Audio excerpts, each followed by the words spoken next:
കൂടുതൽ ജില്ലകളിൽ വിദ്യാഭ്യാസ സ്ഥാപനങ്ങൾക്ക് നാളെ അവധി പ്രഖ്യാപിച്ചുകൊണ്ട് ജില്ലാ കളക്ടർമാരുടെ അറിയിപ്പ് ഇപ്പോൾ ലഭ്യമായിട്ടുണ്ട്.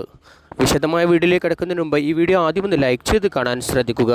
ഉപകാരപ്രദമായാൽ നിങ്ങളുടെ സുഹൃത്തുക്കൾക്ക് ഷെയർ ചെയ്യാനും ഈ ചാനൽ സബ്സ്ക്രൈബ് ചെയ്യാനും മറക്കാതിരിക്കുക. വീഡിയോ ഹൈപ്പ് ചെയ്ത് കാണാൻ ശ്രദ്ധിക്കുക. നമുക്ക് നേരെ വീഡിയോയിലേക്ക് കിടക്കാം. ഇപ്പോൾ വന്ന അറിയിപ്പ് പ്രകാരം കോഴിക്കോട് ജില്ലയിലും നാളെ അഥവാ ജൂലൈ 8-ന് റെസിഡൻഷ്യൽ സ്കൂളുകൾ അല്ലാതെയുള്ള വിദ്യാഭ്യാസ സ്ഥാപനങ്ങൾക്ക് ജില്ലാ കലക്ടർ നാളെ അവധി പ്രഖ്യാപിച്ചിട്ടുണ്ട്. നേരത്തെ വയനാട് ജില്ലയിലും റെസിഡൻഷ്യൽ സ്കൂളുകൾ അല്ലാതെയുള്ള വിദ്യാഭ്യാസ സ്ഥാപനങ്ങൾക്ക് നാളെ അവധി പ്രഖ്യാപിച്ചിരുന്നു. മുൻകൂട്ടി നിശ്ചയിച്ച പരീക്ഷകൾക്കും PSC അഭിമുഖങ്ങൾക്കും മാറ്റമുണ്ടായിരിക്കില്ലെന്ന് ജില്ലാ കലക്ടർമാർ അറിയിച്ചിട്ടുണ്ട്.